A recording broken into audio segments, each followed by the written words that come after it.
Hey, it's Steve here, and I got a big surprise. Here we go, folks. It's paper towels. Put your hand on it. Wipe it around. They're perforated. They come right apart. Crumple it into a ball, throw it up in the air. It comes right back down. Oh my gosh, you spilled some water? No, not anymore. Paper towels. It's a kite. Put a string on it, fly it. It's a kite. Paper towels. It's easy. You can tie it in a knot. It's still there. Table's clean, kind of. Hey, you can call for your friends. Hey, friends, come over. I got paper towels. If you got two, fold this in half, put it in your pocket, save it for later. This one, boom. This is for the car, the house, your backpack. Paper towels. You be saying, I got a good grade in my test with I have best friends. Paper towel. TBTL. Do I look like I know what a JPEG is? I just want a picture of a goddamn hot dog. I'm going to suggest that we have a little constructive talking time. Not long at all. I mean, maybe 10 minutes or, or maybe 15 is also good. All right, Bozo, thank you. I'm calling a lot of people Bozo now. It's like my new thing. Dude, all right. Yeah? Beep, beep, rippy, rippy. Bada boom! How'd it go?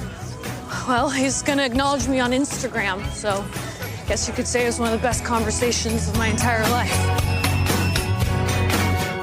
Well, all right. Hello, good morning, and welcome everyone to a Thursday edition of TBTL, the show that just might be too beautiful to live. Oh, yeah. My name is Luke Burbank. I am your host. You paint your bald spot? What bald spot? Coming to you for the final day from New York City. Absolutely thrilled to be presenting episode 4507 in a collector series. Let the fun begin. The Little Red Hen in Seattle, Washington. That's very far from where I am right now. It would be almost the entire opposite part of the country. The Little Red Hen is a beloved bar there, which may shut down over some kind of an issue with a dumpster or something. Shame on everybody involved.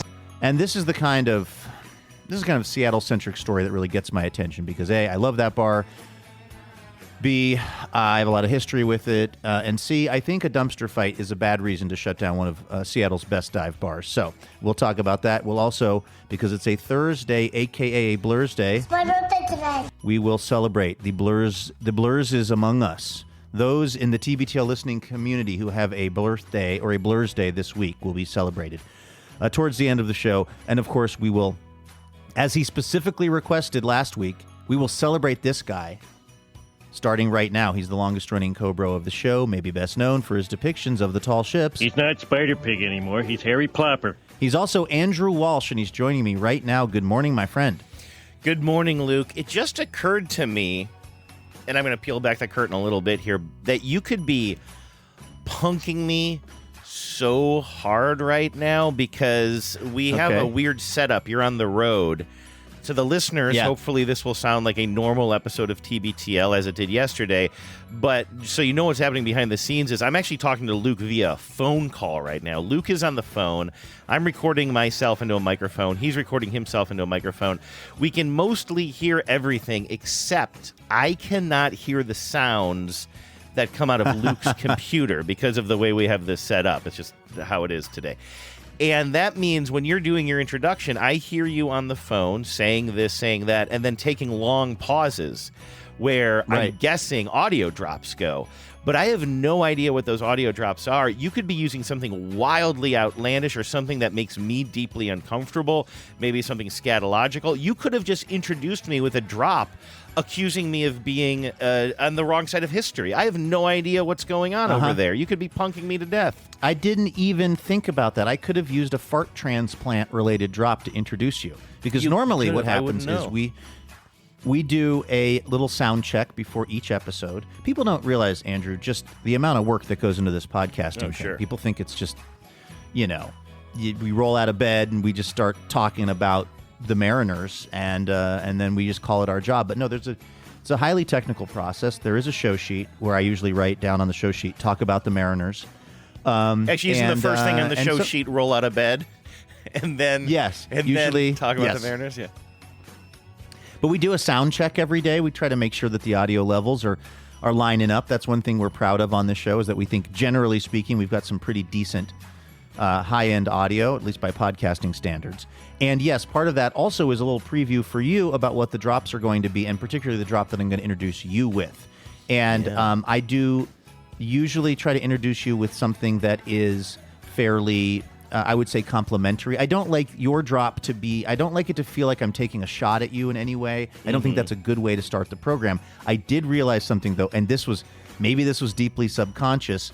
I was scrolling through the various potential audio drops for today's show, and I did, apropos of nothing, I'm not kidding now, you don't know this. This is one of those weird situations, Andrew, where the listeners know more than you do in this very moment of time, right? Yeah. They've heard the drop that introduced you. You have not yet heard it. You will when you mix the show.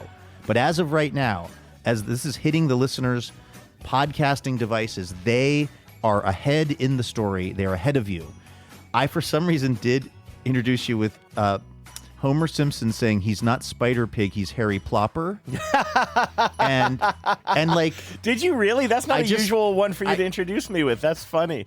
I know, and I swear to God, I was not trying to, like, get you.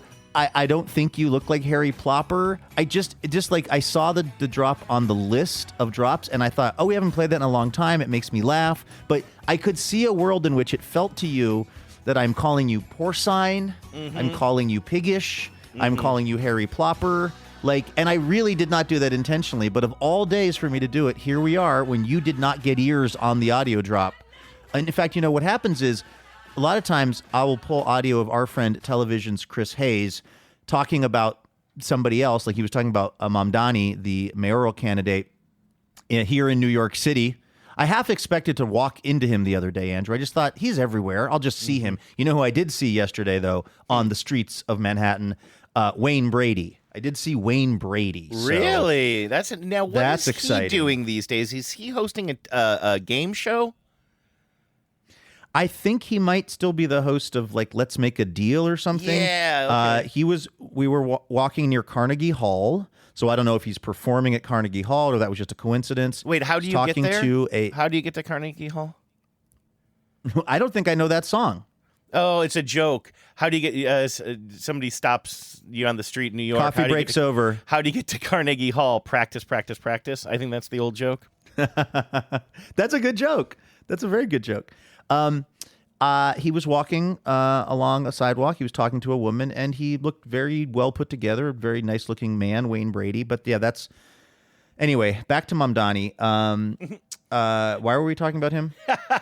Well, I was just gonna. I have a lot of opinions that I want to share about how bad he will be for New York. Of course. Will this possibly cause the return of Eric Adams? I think is what everyone's turning to TBTL to get our take on New York City politics. Exactly. Is Eric Adams the only person on the right who can actually, even though he's been disgraced, could he pull together a coalition of people that are so terrified of Mamdani that they will actually somehow, Eric Adams could be reelected as mayor or put back in the position of being the mayor of New York? My goodness. Do you want to hear something delightful instead of going down this road? Yes, please. Got a voice memo yesterday from our pal Stephanie, listener of TBTL and parent, of course, of baby August, one of our one of our favorite babies, I would say. And this is the audio. Now, it's a strange file. I have not played this off of my computer yet, only my phone. So I'm hoping this will actually play. Let's see here.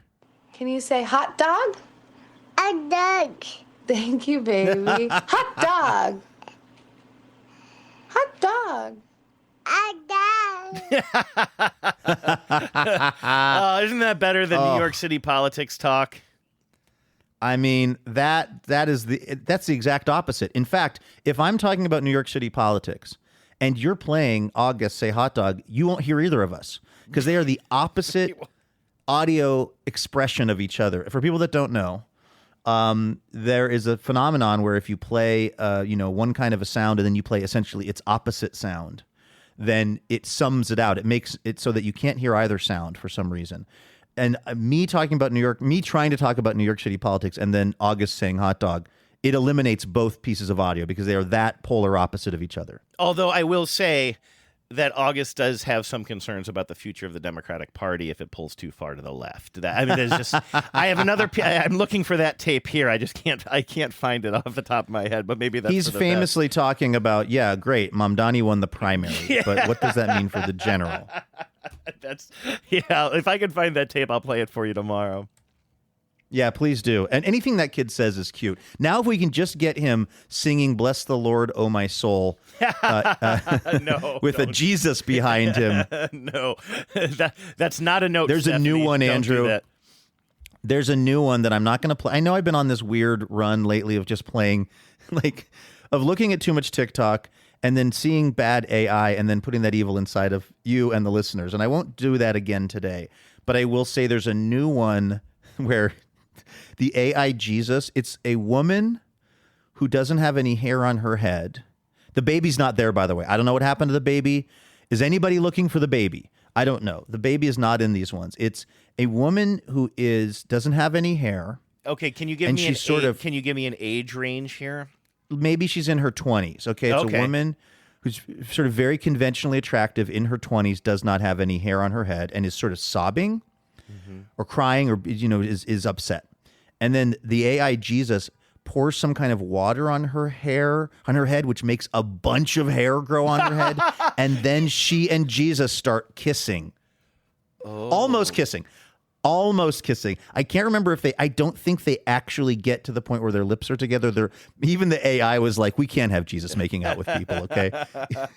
even for AI, that was a bridge too far. But it's like she's sort of weeping, and then Jesus throws some kind of water on her head, and it's like aggressive how the hair shoots out of her head. Like it's almost upsetting in a way. And then she turns to Jesus, and then they're almost about to kiss, and then the video ends. Oh, just like full Chia Pet, like a time-lapse Chia Pet effect? Yes. And in one of them, it's only the hair on top of her head. It grows out. But then it's as if she sort of made that hair choice that some people do, where they shave the sides of their head but grow the top out long. Yeah. And so I don't know if maybe that particular woman is more steampunk or more punk rock or whatever. It's different hairdos that are growing out, but it's the same basic thing. And it doesn't have the same worship song in the background. By the way, we did have a listener, I believe Leah, who reached out and said she loves the original version of "Bless the Lord, Oh My Soul." I don't think that's the name of the song. It's called like 1,000 Points of Light. Oh, wait, that's George H.W. Bush. Yeah, did he write that song? That's a different tune. Yes. Golly. Remember 1,000 Points of Light. Let's not, and as much as the people don't need me to talk about New York politics, they don't need me to relitigate 1,000 Points of Light. But listener Leah said she actually really likes the original version of that song. And it was making her crazy that I was thinking the AI wrote it, or that the AI baby wrote it. But then I believe, I'm paraphrasing her message, but she said I was so relieved that you figured out that that's a real song, because I love that song, but I'm also upset by an AI demon baby singing it. Well, first of all, I like the fact that you corrected yourself. Not that the AI wrote that song, but that an AI created baby created that song. I like the layers there. But somehow I did think that somehow, because the baby's singing it, the toddler is singing it in the video, in my mind, if the AI wrote it, it was the toddler. Yes, right. Sitting down with pen and paper and a song in his heart. There's a phenomenon that I'm trying to figure out if we can put a name to it, or even whether or not I can describe it.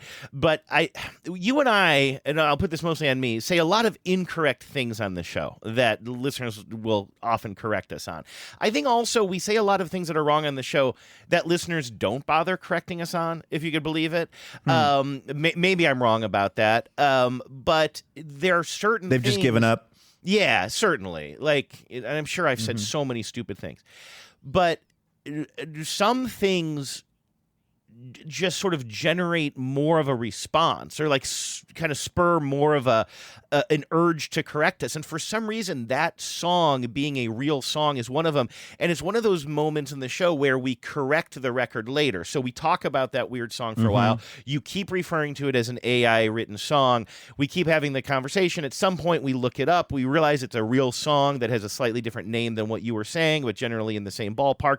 And so we get there. But as people are still catching up on the show, today is Thursday, I'm still getting notes from people who feel the need to correct us on that, and that sounds negative, I don't mean it negatively, but people who are like compelled to correct us on that, but haven't gotten to the part of the show where we correct ourselves yet. I just got another comment like this morning from YouTube. Somebody just wrote, "It's a real song." Like that was the tone. It's a real song. And they didn't even explain what they were talking about. And I'm just sort of like, wait for it. We're going to get there. And so there's something about that sort of like both the thing that people are compelled to correct us on, but then the delay of when then they'll send another email back that says, okay, just got there. Glad you guys got there. And this is one that really created that exact kind of response. Well, a couple of things. One, I mean, that's how we get the engagement. That's why we put up such big numbers, Andrew, Yes, because right. we get people engaging with us when they hear us make a mistake, which is constant, and then when they hear us fix the mistake, which is also fairly typical of us. So we get two pieces of engagement from those people, and that's the secret sauce of this show. That's why it's such a social media hit. The other thing is, I wonder if it's because, and I know this, I speak very much from experience on this, church stuff runs very deep for people. Whether or not, regardless if they're still people of faith, it's the kind of thing that if you grew up with that song, or if that song was really meaningful to you at one point in your life, or maybe still is, as it sounds like it is for listener Leah, like it's just, and I would say the same thing. If somebody, if I was listening to, and this would be so weird, but if I was listening to the Ezra Klein show and he was talking to one of his guests and they spent a bunch of time speculating about if an AI baby wrote the song "Awesome Is Our God," I would immediately correct Ezra Klein and his guest and be like, no, that is very much a real song that was written by humans that we used to sing. It's not written by an AI baby. It's driving me bananas. I know that. So we all have that universal experience with podcasts, I think, right? That especially chatty podcasts like these. And there was a meme that was very popular a while back when podcasting was really at its peak, and it was somebody, maybe it was just a tweet that somebody said. Do you think podcasting is not at its peak? I feel like it crested. I think when I say the peak, I mean the maybe false bubble of podcasting that where yes. we do not have the headlines every single day of another just like hugely famous person starting a podcast. Like no princesses have started podcasts recently. You haven't heard about all those huge deals. Spotify hasn't acquired anybody. Like I feel like there was a moment where there was sort of this real peak bubble era, and then a sort of kind of a correction to. Then there was the consolidation, then the correction, and I do think that we're down. We're right now on the other side of that particular peak. I think you're right. I hadn't thought about it that way. I don't mean to interrupt you or sort of distract us from the point you were about to make, but like, I think that's really interesting. I think you're right, and I'm not really serious when I say this, but I wonder if ultimately it will benefit TBTL, because I mean, I think you'd have to have like not just a correction in the podcasting market, but I think you'd have to have a wholesale, you'd have to basically apply chemo to all of podcasting, and then we would have to be the white blood cells, the platelets that that regenerate it. I just wonder if less I'm just glad you're keeping it light. That's good. Absolutely. And also probably misdescribing how cancer treatment goes. No. How could that be? It was a safe, fun analogy, Luke, and we were all here. Hey, you know what? If you didn't like my take on "Bless the Lord, oh my soul," wait till you hear me talking about cancer treatment. If you can't handle me at "Lord bless my soul," then you can't handle me at white blood cells. You don't deserve. I want you to know that I want you to know an AI baby wrote my take on cancer treatment. Okay. No, but like that was a horrendous analogy. My point is, it'd have to be much more like we'd have to see a huge reduction in the overall podcasting of the world. But you are right that like, and I feel like I've been just on this weird thing lately, maybe because Marin is retiring from podcasting or something, where I've just been like, to use your phrase from yesterday's show, smelling our own farts a little bit. Like, I'm really proud of how long we've been doing this show, and 5 days a week, right? And like, I'm just feeling like, I wonder, if like, is it possible that all of the dilettantes in podcasting, all of the people who got in because they thought, well, this is how I can make a quick buck or how I can kind of become famous, if all of those people go away and we're just still here doing this, might we actually see an uptick in the interest? Like, could we just continue to outlast people and just win the war of attrition? I hear what you're saying, and I think you're right. We have to kill Conan O'Brien. That's a good point. He seems to be thriving in the podcast space. I think you're right, though. Once we eliminate him, then the path forward should be clear. Only because it's driving me crazy. Not that it's super interesting, but the meme that I was, or the I guess maybe viral tweet that I was going to reference. I think you know it. It's you never feel more like a ghost than when you hear somebody say something incorrect on your favorite podcast and you're yelling at them the correction. I just had that the other day, and I'm sorry I don't remember the example. I'm guessing it was sports related, but not necessarily. And it was just one of those things. I just happened to know it, and the hosts had it wrong. And whatever it was, I'm trying to think of like whatever. My reaction to it now, knowing how upset people kind of get sometimes with us when we get something wrong, and you're like, yeah, you know what I did? I actually want to tell you a secret about something I did on yesterday's show, which it's not even a good edit. I didn't even achieve what I was trying to achieve. But yesterday on the show, we were talking about Shen Yun for various reasons. We don't have to recall that whole thing, but it came up. The topic came up, and in more detail than you might expect. But at one point, I accidentally slipped and said Shen Young with a G, as if it ended UNG. Yes. And you said it right every time. I said it right a few times before and after that. But one time, I said Shen Young, and when I was listening back to the show, just sort of spot listening for things here and there, I heard that, and I tried to make an edit so that the G was a little bit softer because I had this whole... I'm only kind of realizing this now, Luke. This all happens on a subconscious level for me. This was an edit I just made, and I'm realizing it's because I was having a fake conversation in my head with a listener who was correcting me on that. And so then I tried to... Wow.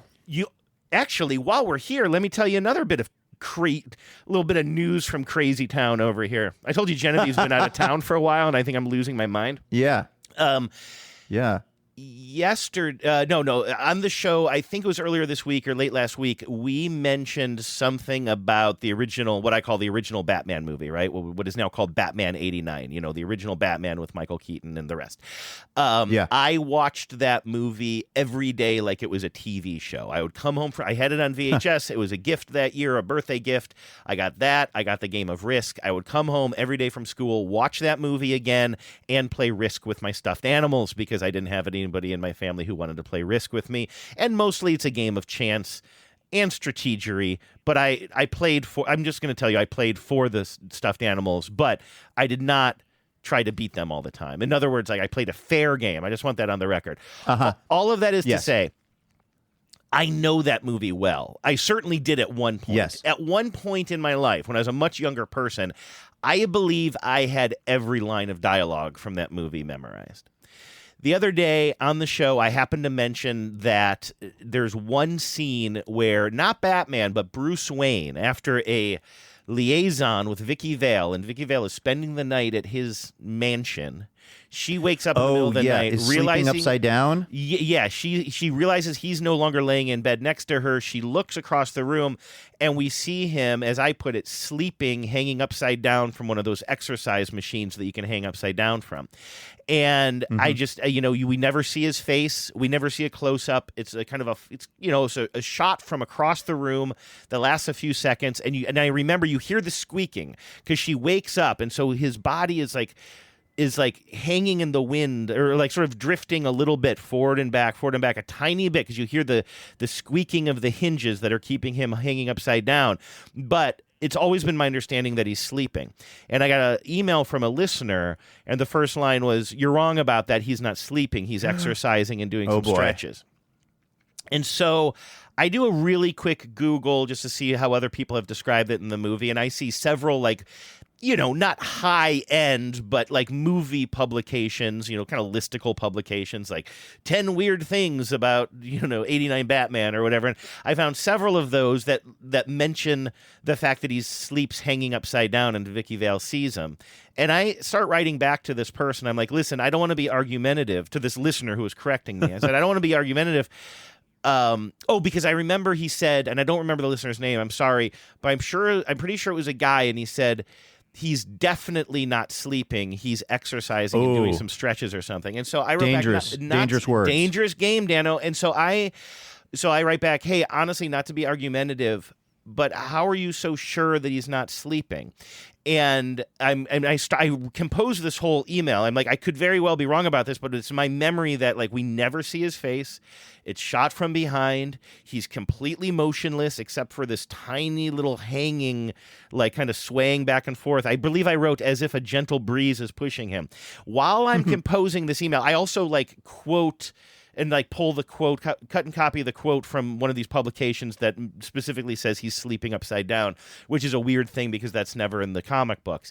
But while I'm writing all of this, I'm waiting for my HBO Max to get through the necessary commercials. I have the cheap version of HBO, Luke, that you would hate. So to start the movie, I got to sit through like 3 minutes of commercials. And then if you want to fast forward a bit, you have to go through another commercial break. So I'm doing that thing. One window, I'm composing this, and in another tab, I'm trying to get to that part of the movie just so I can put eyes on it and close by saying, by the way, I'm watching it right now, and he's completely motionless. I can't prove that he's asleep, but he's asleep. How are you so sure he's not? I have this whole thing composed. The only thing I need to do is my computer to stop buffering and show me that scene. I watch it. Son of a gun if his arms aren't moving. He is subtly doing something. It's not grand and there's not much motion, but he's not asleep because you just see, again, we're only seeing him from the back, but you do see his elbows move out a little bit and his arms. And I'm assuming the listener who wrote this email is listening to this conversation right now and hearing me for the fool that I am. I deleted the draft. I did not respond at all. But here you are. And not out of anger or anything, but I was just like, I was about to hit go on this. And again, not saying you fool, you are wrong, but like, why are you so sure he's not asleep? And the reason he's not asleep is because, and Luke, I am shocked at how short the shot is. It's like 4 seconds long, tops. But listener's right, a little bit of movement in the arms. He's doing some sort of stretching, I think. Well, okay, this is, I can't remember what I said when this came up the first time, but what I'm thinking about this is, it would be weird if he were sleeping upside down because he is a human. And think about how uncomfortable, all the blood pooling in your head. Like, Bruce Wayne is just a man, a very rich man who lost his parents very tragically and is now trying to fix Gotham through technology, essentially. He's not a bat.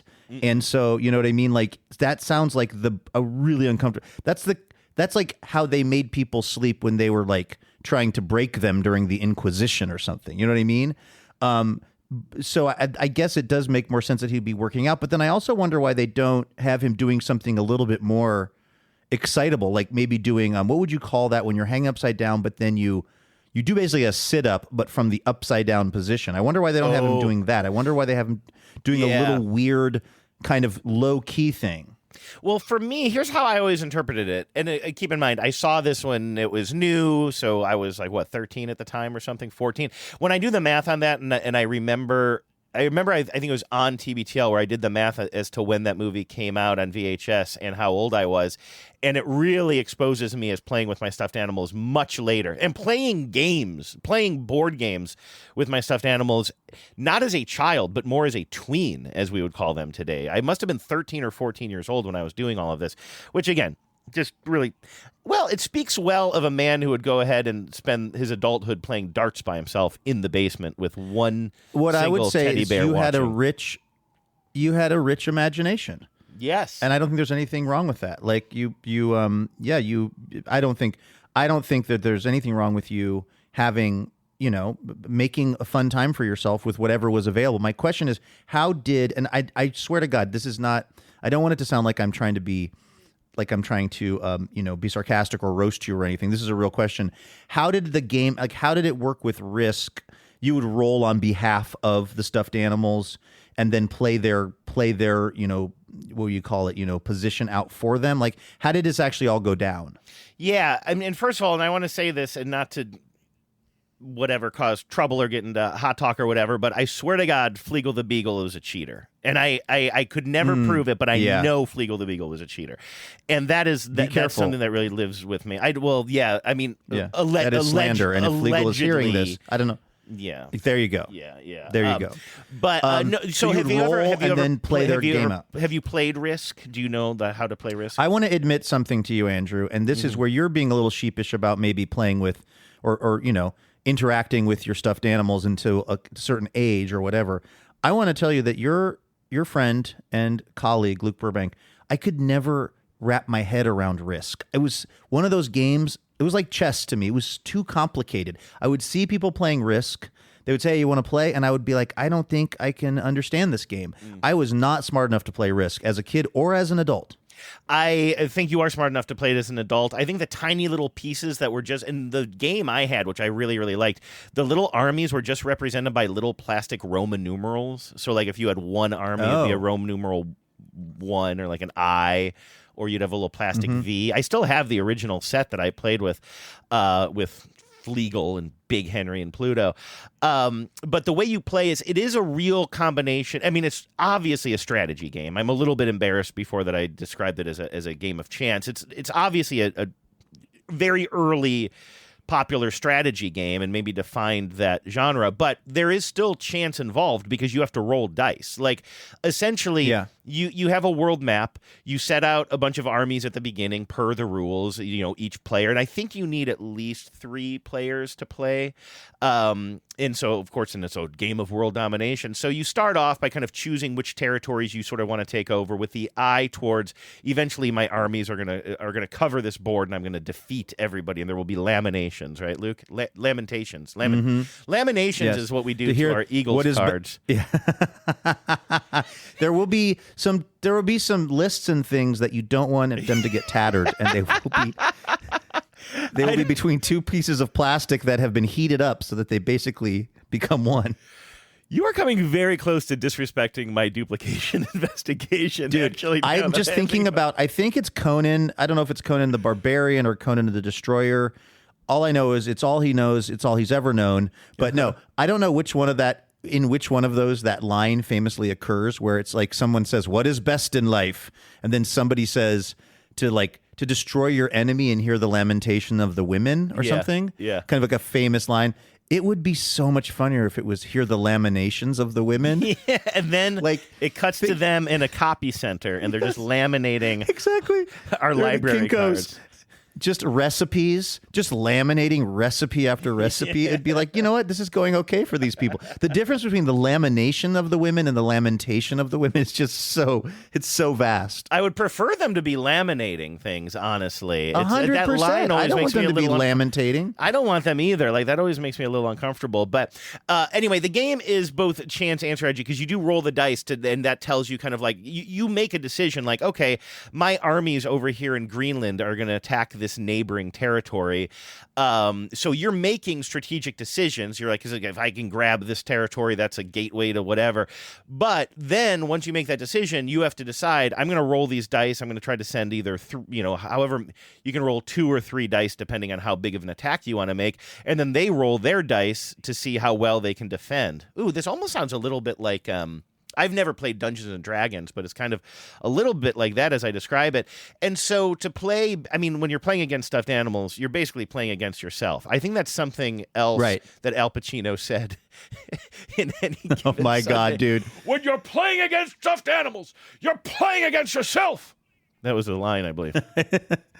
Oh my God. Yesterday we ended the show with I believe anyway, with a healthy section of the audio from Any Given Sunday. Yes. And then we stopped recording, and then you and I were just chatting offline, and I said, it's probably so great for the listener that you didn't play that audio while we were doing the show, like in the middle of the show, because all I could do, and I have no evidence to support this, it's just a gut feeling that, like, I don't think Al Pacino, other than maybe when he was filming that movie, I don't think Al Pacino has ever watched a football game from the kickoff till the final whistle.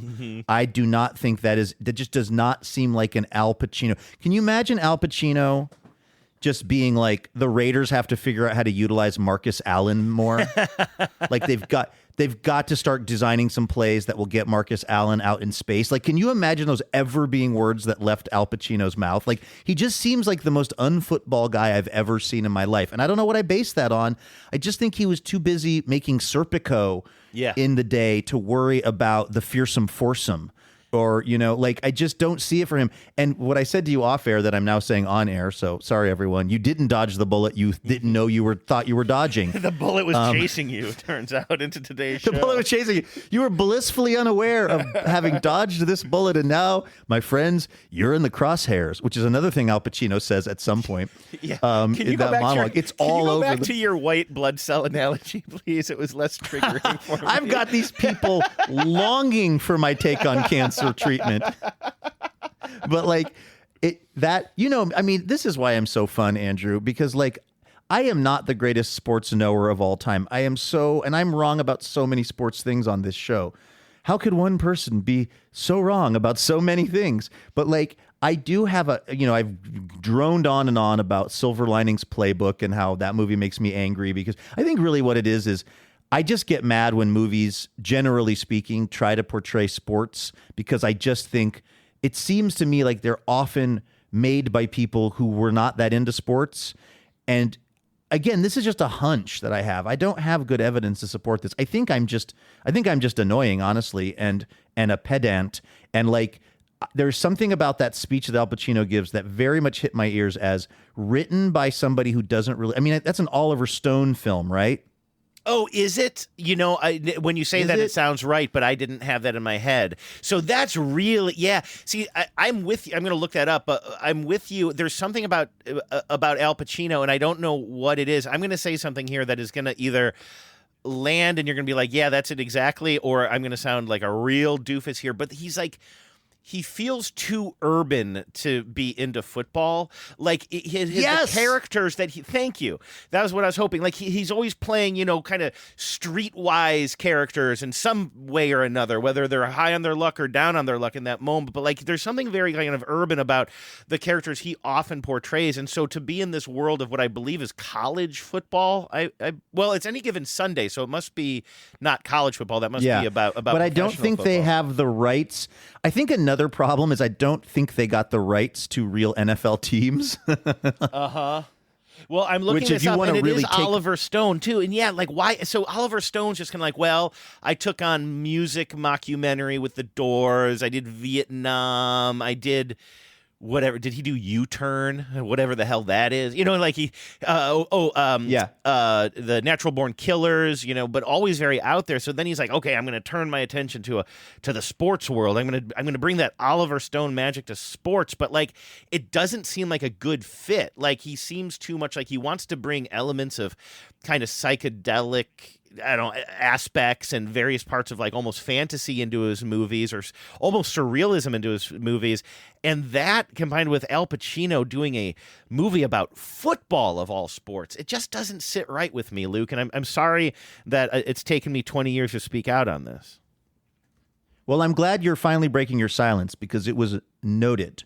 But now I'm now deep in the world of Any Given Sunday, and the fact that it's written by Oliver Stone. Now, Oliver Stone is kind of potentially football coded to me, but in this way, like Oliver Stone feels to me like a guy who he used to get drunk with Al Davis.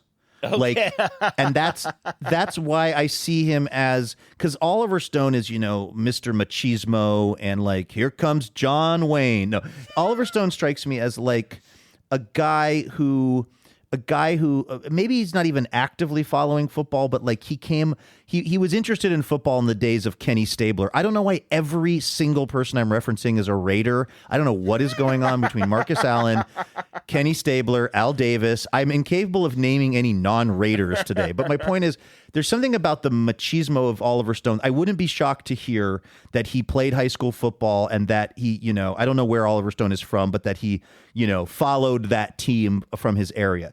Now, the guy he co-wrote the movie with, John Logan, doesn't seem to me to be as football coded. He's basically been a playwright throughout his career, who then got tied up in writing movies. But all of his plays seemed very thoughtful. He wrote a play called Peter and Alice in 2013 that was starring Dame Judi Dench and Ben Whishaw, opening in London. He's basically, his whole career has been writing some pretty like highbrow stuff. And he was a playwright. That was his background. It does not scream football to me. Mm-hmm. And I feel like what we're hearing when Al Pacino, and I'm so with you, Al Pacino personally is so urban coded, like, to me, that he just doesn't seem like a guy who is spending time following a particular football team. Like, I could be wrong about this. Someone might email in. The other thing that's interesting about this writer, John Logan, who wrote Any Given Sunday with Oliver Stone, one of his other big credits, Andrew, Rango. When I was at the Yankee game the other day, and Jorge Polanco came up. I really wanted him to do something good so that I could yell Rango, so that I could tell my new Yankees buddies that I think he looks like the cartoon character Rango. But unfortunately, it did not happen. That's like me when Dominic Canzone is at. Am I confusing my Italian Mariners? No, Dominic Canzone is at the plate. He's the guy who went to Walsh Jesuit High School, which I went to for 1 year, and is obviously a Jesuit school. And we always had to write. And I think I've said this to you before on the show. Do you remember in high school, I think this was kind of standard for most high schools, in the top right-hand corner of almost any piece of handwritten homework that you would turn in, you would write your name, maybe the period number that you took that class, the date, and you remember a little block of text that you would write up in the top right-hand corner? Yes. Well, in a Jesuit school, in both of the Jesuit schools I went to did this whole thing, the last line is you would write AMDG. And I can't remember the Latin phrase that stands for off the top of my head, but AMDG is like an acronym for the Latin words that mean for the greater glory of God, because that's part of the Jesuit education. Ad majorem Dei gloriam. And you had that right off the top of your head, right? Nope. That is the AI told me that, Andrew. I'm being so serious. They won, Andrew. I write AIDG for the greater glory of artificial intelligence. But yeah, so we would write that at the time. So you're doing everything for the greater glory of God. Anyway, I try, if I'm close enough to like the plate in my, wherever I'm sitting in the park, if Dom Canzone is up there, I'm trying to yell AMDG at him, because I'm the only person yelling for the greater glory of God to this kid, and I really want him to hear it, but I also don't want to mess up his plate appearance. Is that because he went to Walsh Jesuit? Yeah, he went to Walsh Jesuit, and so, AMDG, A Man for Others. I believe A Man for Others, that's more associated with the second high school I went to, but I do believe that is the Jesuit. I think that's generally an umbrella Jesuit idea that we create men for others. I do associate that with the Jesuit sort of worldview, but I really want this to work for you. I want to go to a baseball game with you and see. I feel like that would get Dom Canzone's attention. I do, but then Just you got to ask it's yourself, so random. But when you're rooting for somebody, do you really want to get their attention in that moment? Like maybe, where's Dom usually playing when he's playing? Is he playing like right field? I'm trying to think where they slot him in. He seems to be playing outfield a lot these days. He played in last night's game, I believe. But here's my other question: do you think at Walsh Jesuit they still have the students write AMDG on the assignments? I wonder if that was still happening when Dom Canzone was there. Well, to be honest with you, Luke Burbank, as I was telling that story, I was feeling really out of touch with the youth, because I was like, when's the last time somebody turned in handwritten homework? This is a question. I don't know. Obviously, we have parents listening. I just feel like, is homework ever handwritten in that way anymore, where you still write that block of text up in the top right-hand corner? I'm assuming you're submitting things through a portal, and filing check this tickets. out. Check this out.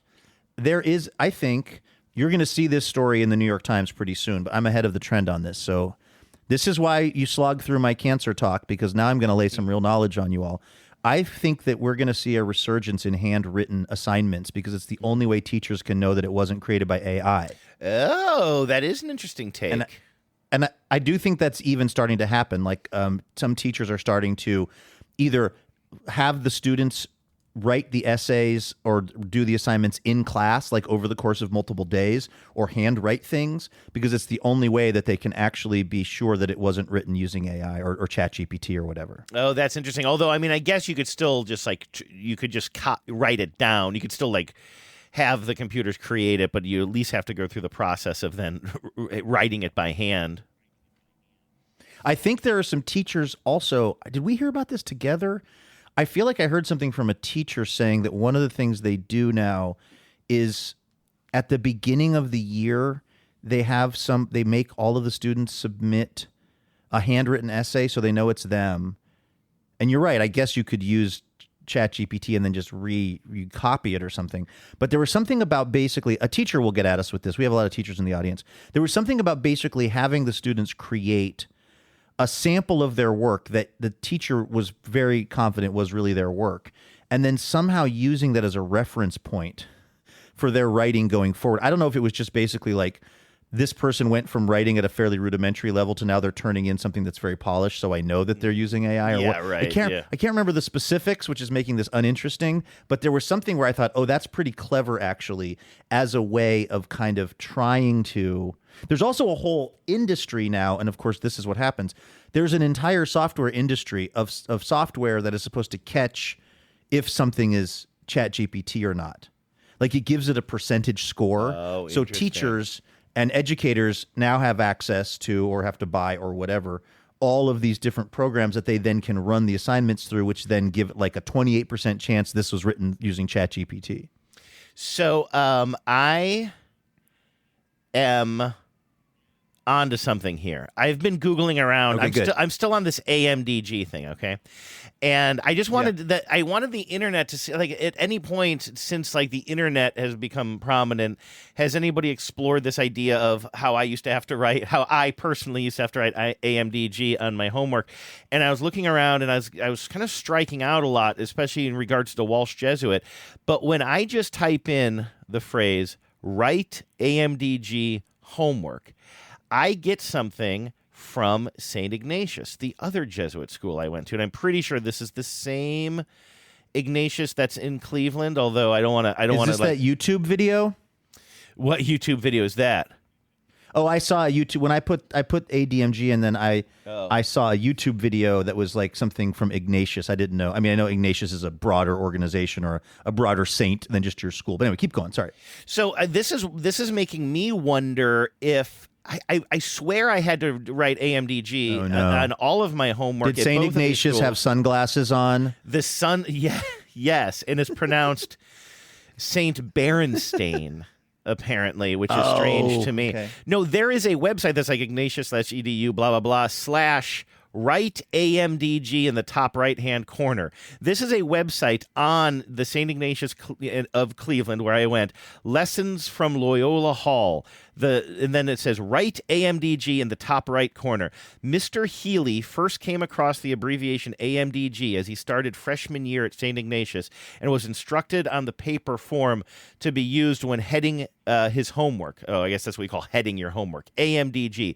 Name, date, Oh, yeah, the period, header. You're right. And an assignment title. The lesson of these 4 letters is a lesson that keeps on giving. And then I guess this person, Mr. Healy, who I'm guessing was a teacher or possibly a principal, writes a little letter about it, and he heads it the way it says AMDG, Tom Healy, March 11th, 2020, first period, lesson from Loyola Hall. So there's a little reflection here about what that meant, at least to one student who, went to school in 1977. And so anyway, it at least, sometimes I just need the internet to just say, yeah, like this was a thing. I definitely remember it. I wouldn't make this up. It's very, very specific. But sometimes I just need the internet to say, yes, confirmed, buddy. The brain is still working okay. But, you heard me when I was trying to get eyes on this thing, and I had the answer very quickly. And, of course, it was literally because that was what the AI overview said to me. And you hear this in my voice a lot on the show these days because we're constantly Googling things on the fly. It makes me feel deeply sad that the AI has won because, and you said this on yesterday's show, this idea that like now it's like the AI overview is the first thing and then we fact check it with Wikipedia, which is pretty wild. But just They won because I went from ignoring that AI overview constantly because I found it annoying and slightly offensive to I just read it now because it's at the top of the page. It's just easier now than going all the way down to Wikipedia or all the way down to a website. And it makes me feel very sad that they have defeated me because of convenience. Well, just today I was opening up another tab on something. I think I was because we're using this phone technology that we mentioned earlier. I'm using like Google Voice, so I opened up Google Voice and it's like, hey, do you want to start using AI in this program? I'm like, no, I don't even. There isn't anything lacking. I'm calling Luke on the phone. Like I don't need AI to do that. And also, I don't even know this listener's name. I'm actually looking to see if I can find this, and I'm not trying to put them on Front Street, but it was interesting. Like I've hardly used AI at all to like sort of find answers to things. And when I did use it for my fantasy draft prep earlier this year, we had a whole conversation about how weird it was. I got into a fight with a Chat GPT thing because it kept telling me that this one player was out for the season. And he demonstrably was not. And I was reading the headlines, and I was feeding the headlines into the AI. And it's like, okay, I'm sorry about that. I'm like, okay. So, and then I even tested it. I'm like, so if I refeed this question to you, you're going to get it right. And it's sort of weird. It was amazing how conversational it was, but also jaw-dropping at how wrong it was. And essentially, it's the facts that matter the most, and not the pleasantness of the conversation. And well, that's not what we say on TBTL, but that should be true for AI, not our podcast. But a listener the other day, we were talking about Toomgis, right? The kind of animated creature that was the spokes critter, as Genevieve and I call them, for AM, PM.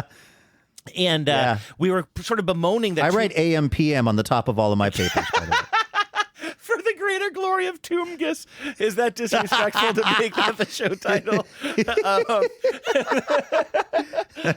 I think I like that. I don't want to insult any of our Catholic listeners, but I think that's got to be the show title. But all of that is to say, a listener, we're talking about how Toomgis has basically disappeared from the advertising campaigns for AM, PM.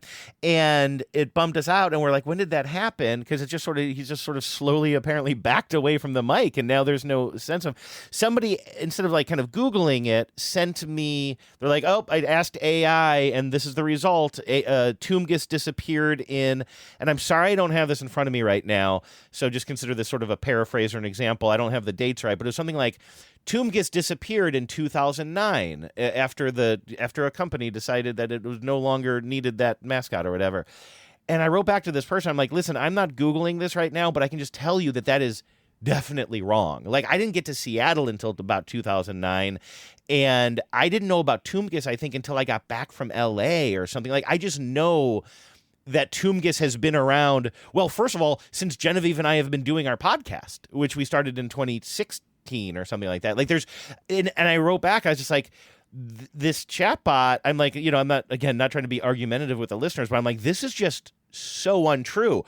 Very well written. Like, very well written and confident, but just demonstrably wrong.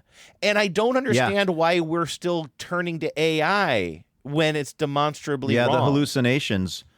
Right. Well, was Toomgis sleeping or exercising upside down by the Monster Energy drink cooler in the back of the AMPM? Exactly.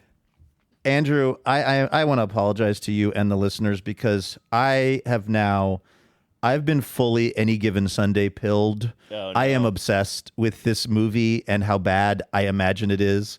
The names of the teams are so, like, here's what I would say. If you're going to make a movie about the NFL, if you can't get the real team names, don't even make the movie. Just stop right there. And in fact, I'll say that for any professional sport like MLB or the NBA or something that it's just so in our consciousness. I will never be able to watch a movie where Al Pacino is the coach of the Miami Sharks. Yeah. And take it seriously. It just sounds so XFL-y, doesn't it? Exactly. Yeah, where does he hate me out there? These are the teams from Any Given Sunday.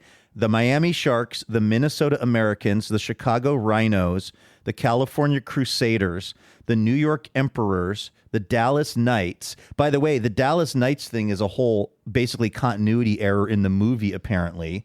At the end of the film, D'Amato is Al Pacino's character, laments to gathered media about his team's loss to San Francisco, but he does not reference their mascot. On the team schedule, the San Francisco Knights are mentioned, but this is likely a mistake because the Dallas team has that nickname.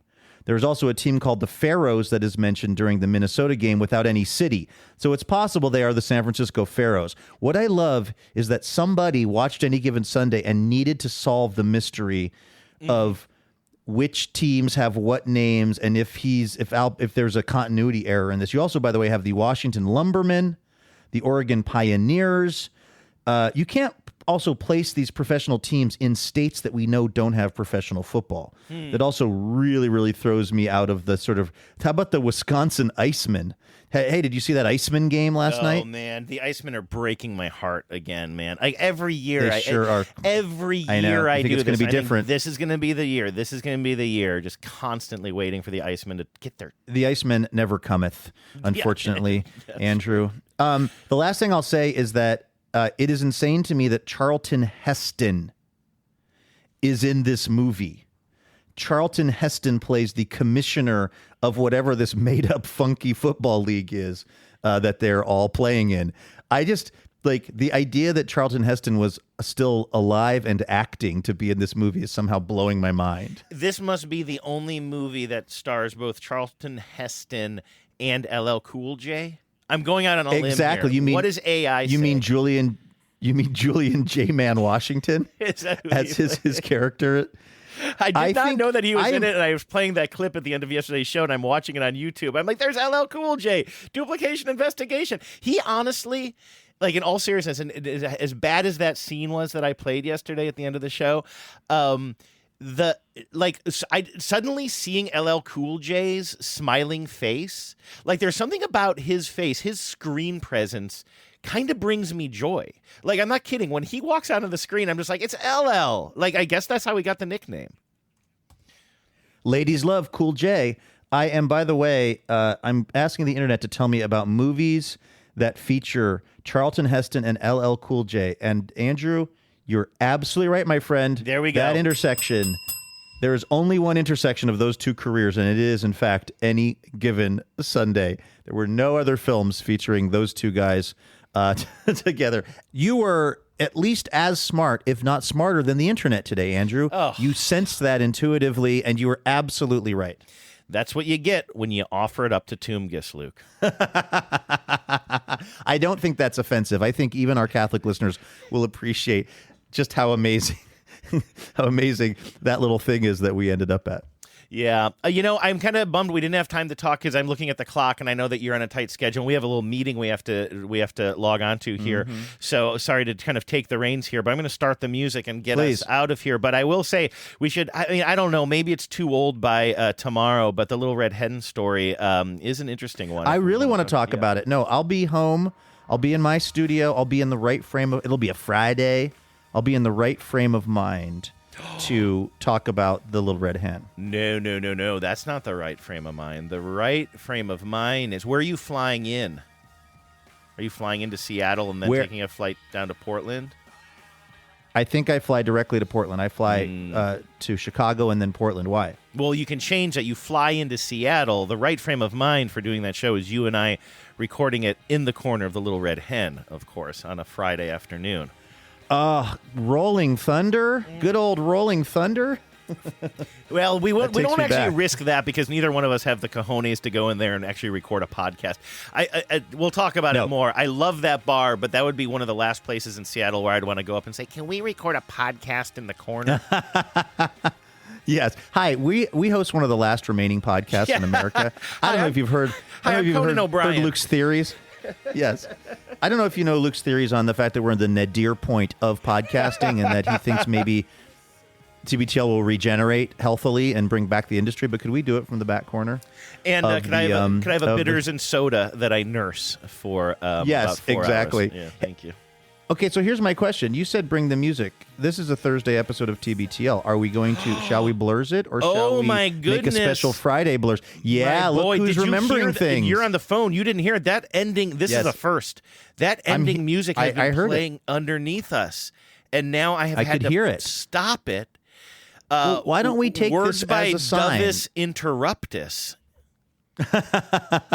Everything is so Latin today. I love it. Should we, Mike? And this is just what happens sometimes. It's okay, listeners. Don't be scared. This is just you're hearing Andrew and I really actually hashing this out on the air.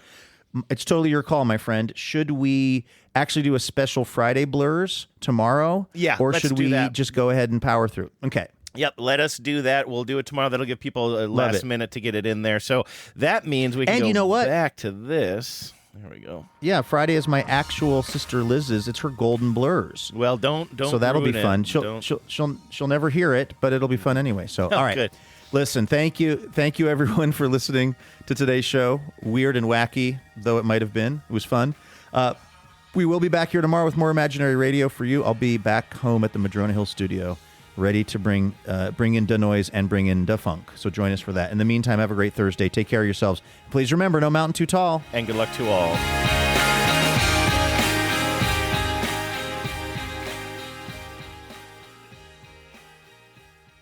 Power out.